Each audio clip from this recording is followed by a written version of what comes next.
Un investigador de las Fuerzas Aéreas declaró que se habían recuperado 3 supuestos platillos voladores en Nuevo México. Se describieron como de forma circular con centros elevados de aproximadamente 15 metros de diámetro. Cada uno estaba ocupado por 3 cuerpos con forma humana, pero de tan solo 90 centímetros de altura, vestidos con tela metálica de textura muy fina. Cada cuerpo estaba vendado de forma similar a los trajes opacos que usan los pilotos de velocidad y de prueba. Según el informante del señor House, los platillos se encontraron en Nuevo México debido a que el gobierno cuenta con un radar de alta potencia en esa zona, y se cree que este interfiere con el mecanismo de control de los platillos. El agente especial Kurtzman no realizó ninguna evaluación adicional sobre lo anterior. El 16 de agosto de 1945, 2 niños de 7 y 9 años de edad que buscaban una vaca en las cercanías de un rancho en Nuevo México se convirtieron en testigos de la caída de una nave con forma oval. Una experiencia que nunca olvidarían. Tras escuchar una explosión y ver el humo que se levantaba después de la colisión, observaron una nave desconocida y a pequeños seres que se quejaban y se movían alrededor de ella. Al ver esas criaturas, tuvimos la impresión de que parecían hormigas de las rojas, excepto que estos eran grises. Tenían también los brazos muy largos y solamente 4 dedos. No tenían oídos y los ojos se les veían como gotas de lágrimas. También parecían estar desnudos, pero a la vez tener un uniforme parecido a los de fútbol. Y como le digo, los brazos eran mucho más largos que los nuestros. José y Remigio regresaron al rancho y le comentaron al padre de Padilla lo sucedido, quien contactó a un policía estatal llamado Eddie Apodaca para que los acompañara al lugar del accidente. Y lo que sucedió fue impactante. Y se metieron a revisar. Y cuando salieron, eran personas diferentes. Salieron diciendo que parecía más grande por dentro que el tamaño real que aparentaba por fuera. Eso era algo incomprensible. No sabíamos lo que eso significaba.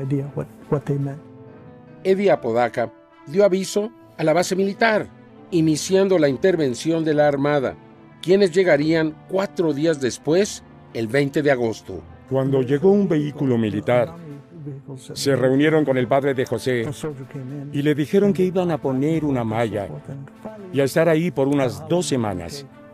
Y le pidieron que guardara silencio acerca de todo esto. Empezaron a traer el equipo de trabajo, una niveladora de carretera, un semirremolque y un tractor remolque para recoger cosas. La nave fue subida a un transporte y los militares partieron del lugar seguidos por los menores. El convoy paró en el Old Bar and Café, dejando su carga sin vigilancia. Esto iniciaría un suceso que parece sacado de una historia de ciencia ficción. Sabíamos a lo que iban en ese lugar, y tal cual, así lo vimos allí, bailando y bebiendo cerveza. Eran criaturas de hábitos. Y esto es lo que hicieron aquella noche. Así es que aprovechamos para subir al remolque, para tomar esa pieza. Inicialmente desatamos la lona, y yo la quité, y me mantuve en ese agujero.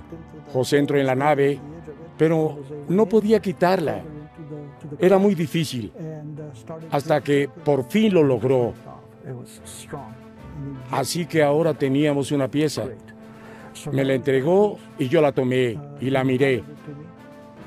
Me recordó a una manivela. Luego salimos de ahí, lo envolvió y lo metió en su chaqueta y nos fuimos a casa. El objeto que Padilla y Vaca extrajeron de la nave no fue pasado por alto por la milicia, quienes probablemente tenían un inventario de la nave y su contenido. 2 militares se presentarían en casa de José Padilla buscando el objeto perdido y amenazaron regresar. José decidió que la pieza debería ser resguardada por Remy, quien fue el encargado de esconderla por más de 70 años. Era evidente que estábamos ante una tecnología desconocida. Estos diseños son más delgados que un cabello, una tecnología inimaginable e imposible de confeccionar en 1945. Cuando tú observas esta pieza y los resultados de este análisis, es como si fuera un circuito lógico, y piensas entonces, ¿cómo volaba esa nave? Se trata de un hallazgo poco convencional y que parece demostrar que es una pieza imposible de confeccionar en 1945. Las imágenes obtenidas en Inglaterra del objeto demuestran la presencia de circuitos electrónicos que convertirían a estos nanotubos en verdaderas computadoras, características que significarían un avance extraordinario para la humanidad. 22 meses y 17 días después de que el primer objeto volador no identificado cayera en San Antonio, se recibieron reportes de que una segunda nave de origen desconocido había caído a tierra en Roswell. Esto causó una gran preocupación a los altos mandos militares. Era evidente que seres desconocidos tenían gran interés en la construcción y desarrollo de bombas atómicas, y era imprescindible que los derribamientos se mantuvieran en secreto. Mark Brazel, acompañado de Timothy D. Proctor, hijo de sus vecinos, encontró un material que nadie entendía, que nadie había visto, tan desconocido. Mark Brazel fue hasta Roswell para avisar a las autoridades. Ahí se dirigió con el sheriff local, George Wilcox, quien dio aviso a la base aérea de Roswell de que se habían encontrado restos de una aeronave en su propiedad. El coronel William Blanchard envió a Jesse Marcel, militar a cargo de inteligencia, a investigar. Además, la cúpula militar fue tomada por sorpresa. La noticia del derribamiento ya había trascendido en los medios de información el 8 de julio de 1947. El Roswell Daily Record publicó el encabezado que proclamaba que en las inmediaciones de esa población la Fuerza Aérea había recuperado una nave que cayó desde el espacio, capturando la curiosidad del mundo entero. El miércoles 9 de julio, el Roswell Daily Record publicaría un nuevo encabezado en el que desmentía su recuento anterior y aseguraba que la Fuerza Aérea no recuperó un platillo volador ni una nave extraterrestre y que se trataba de un simple globo meteorológico.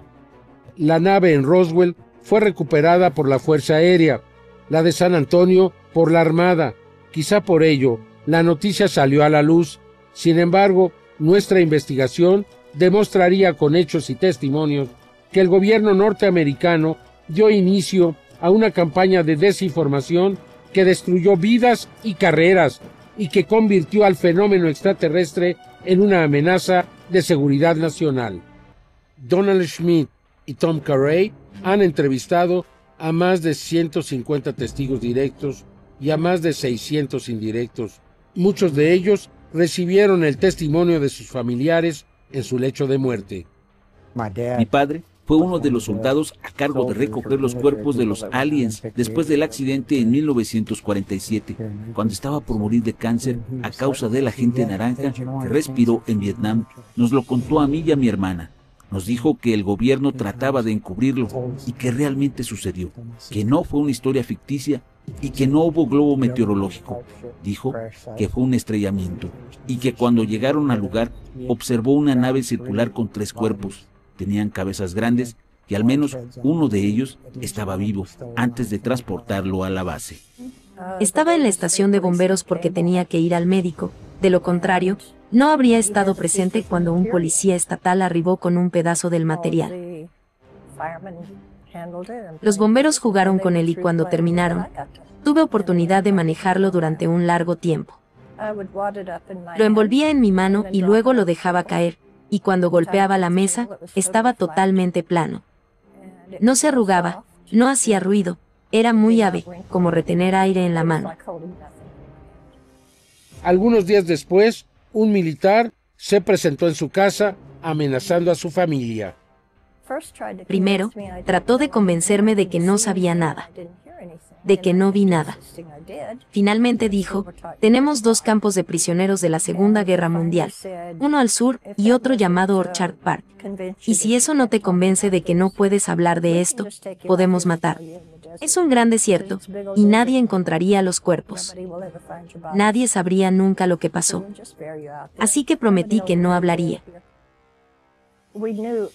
Mi padre pensaba que iba al lugar de un accidente de avión. Pero cuando llegaron al lugar, encontraron un platillo volador y un tripulante vivo caminando. Y 2 que estaban en bolsas de cadáveres. El que estaba caminando les habló en su cabeza, todos escucharon lo mismo. Aunque no hubo sonido. Era telepatía mental.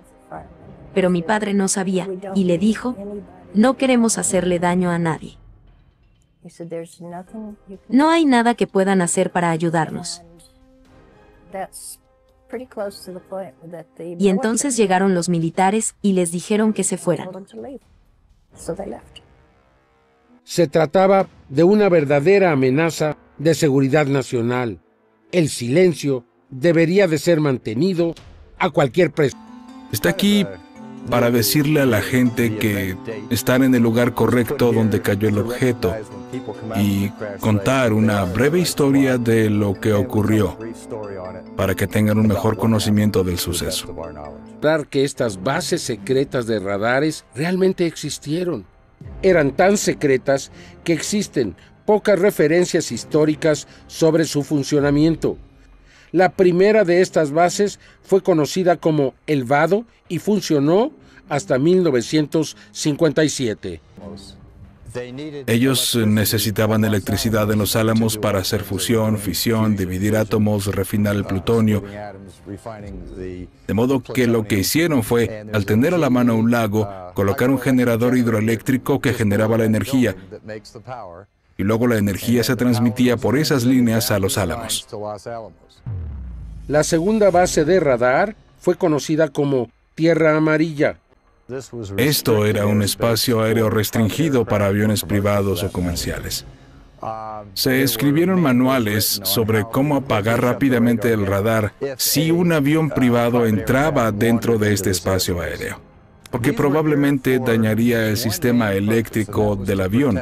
Los radares estuvieron aquí por una sola razón principal: para proteger los álamos y sus laboratorios y la base de la Fuerza Aérea de Kirtland contra el espionaje, para evitar vuelos espía o los bombardeos de los soviéticos. Es importante señalar que, a diferencia de San Antonio y Roswell, la nave en Aztec no se estrelló, sino que descendió hasta posarse lentamente sobre una meseta, posiblemente debido al efecto de radares utilizados por el ejército y que, según testigos presenciales, también afectaron a los seres con fisonomías no humanas en su interior